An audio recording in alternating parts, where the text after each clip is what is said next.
Hi everyone, and welcome to this third and last video devised to give you an introduction of William Shakespeare.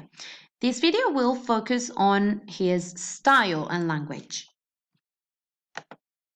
Okay, so first of all, he used the blank verse. What is the blank verse? Well, it was a series of unrhymed lines with an arrangement of unstressed and stressed syllables.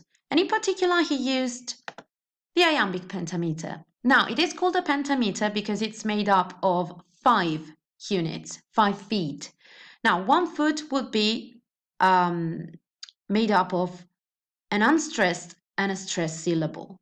For example, in this case, you see 1 foot, 2, 3, 4, and 5. And the rhythm would go da-dum, da-dum, da-dum, da-dum, da-dum. Here are some examples. So if we read these ones, in sooth, I know not why I am so sad. Okay, of course, when you act it, you don't read it like that, but that is the rhythm that the words give to the speech. And also the second one says, arise, fair sun, and kill the envious moon. So again, we have the same pattern, the same rhythm.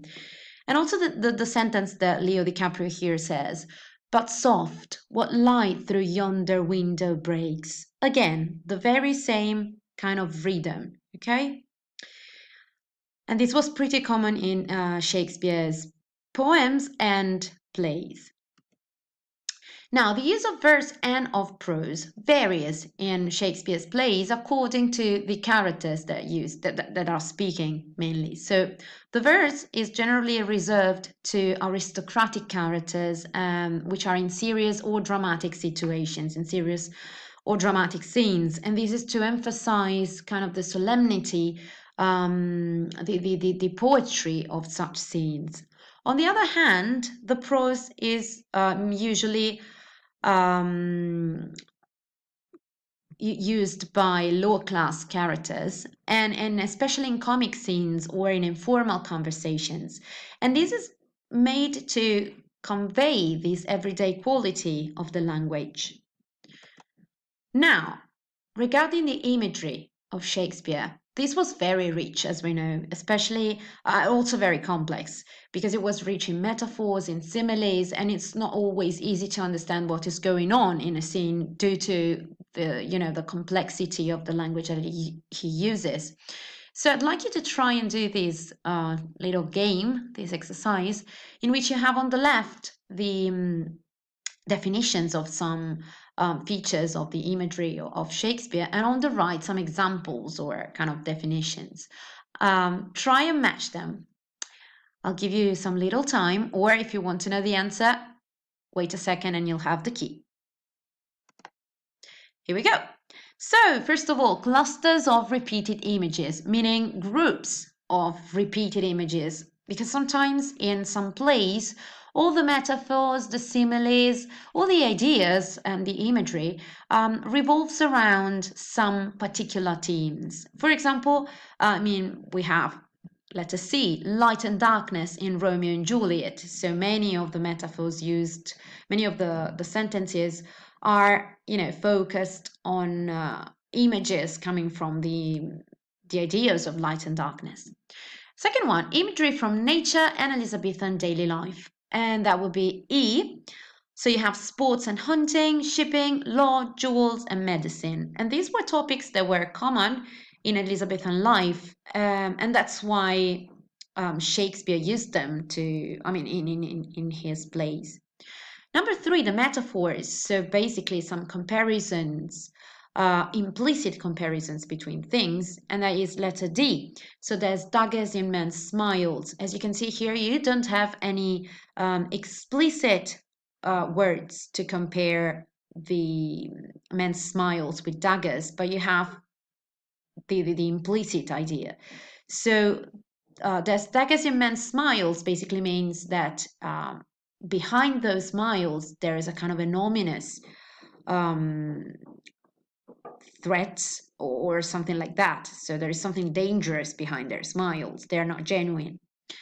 Number 4, similes. Similes are usually explicit kind of comparisons, and we can recognize them because we have words such as like or as, so words that make explicit the comparison. In fact, in our example, in letter F, you have the quality of mercy is not strained.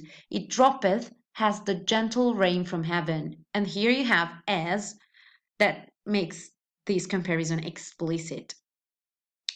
Number 5, personification, it's B. So here you have, come civil night, thou sober-suited matron, all in black. And you have night, which is, compared, personified as if it was a woman, a mature woman dressed in black. And then the hyperboles. Hyperboles are usually kinds of exaggerations. So in our example G, blow me about in winds, roast me in sulfur, wash me in steep down gulfs of liquid fire. Of course, none of these sentences are meant in a literal way, but they are used to express, to exaggerate the feelings of the character. So to convey his feelings, his emotions in a more, evocative way. Number 7, antithesis. An antithesis is normally an opposition of two things. So two different things going together, two opposite things going together.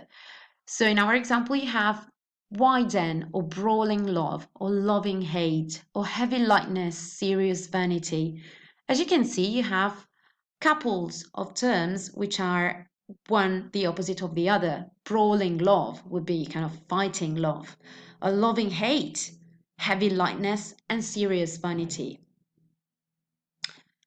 Now, we're going to talk a little about Shakespeare's irony. Normally, in everyday conversation, in everyday situations, we tend to identify irony with something that makes us smile or laugh. When we talk about theatre, it is not always like that. I mean, sometimes irony produces laughter, but not always. So we have different kinds of ironies, and all of them are based on the fact that the actual meaning of something is the opposite of reality. So of the literal meaning that is given. So there is this difference between what is apparent and reality, okay, what is deep. So we have 3 different kinds of irony. The first one is dramatic irony. So we have dramatic irony when the audience knows something that a character on stage does not know. For example, in The Merchant of Venice, the audience knows, is conscious of the fact that the lawyer that defends Antonio in one of the last sentences is Portia dressed up as a man. But the characters of stage, of course, don't know. Okay, so they are worried and they don't know what's going on, etc., because they're not aware of the fact that that is Portia. In the second kind of irony, we have a situational irony, a structural irony. So it basically happens when one scene or line contrasts sharply with another. For example, in Macbeth, Duncan's line goes, "He was a gentleman on whom I built an absolute trust." But then the stage direction says that enters Macbeth, and we actually know that Macbeth is not that kind of man, is not a gentleman to trust in that case, in that circumstance, okay? And then finally, the verbal irony, which is a kind of irony that we also use in everyday language, is when you say something but you actually mean the opposite. So it's very similar to sarcasm. And for example, in Julius Caesar, Mark Antony calls Brutus an honorable man, but obviously means the opposite. So he's saying something sarcastic here. Or also when you when you fight with your boyfriend or girlfriend and you say, "What's wrong?" And she or he replies, "Nothing." Of course, he or she doesn't mean nothing, means many things, actually, a huge amount of things, but it's actually saying nothing, and it's saying the opposite of what goes on. Okay, I hope this video has been clear and useful, and I'll see you soon. Bye bye.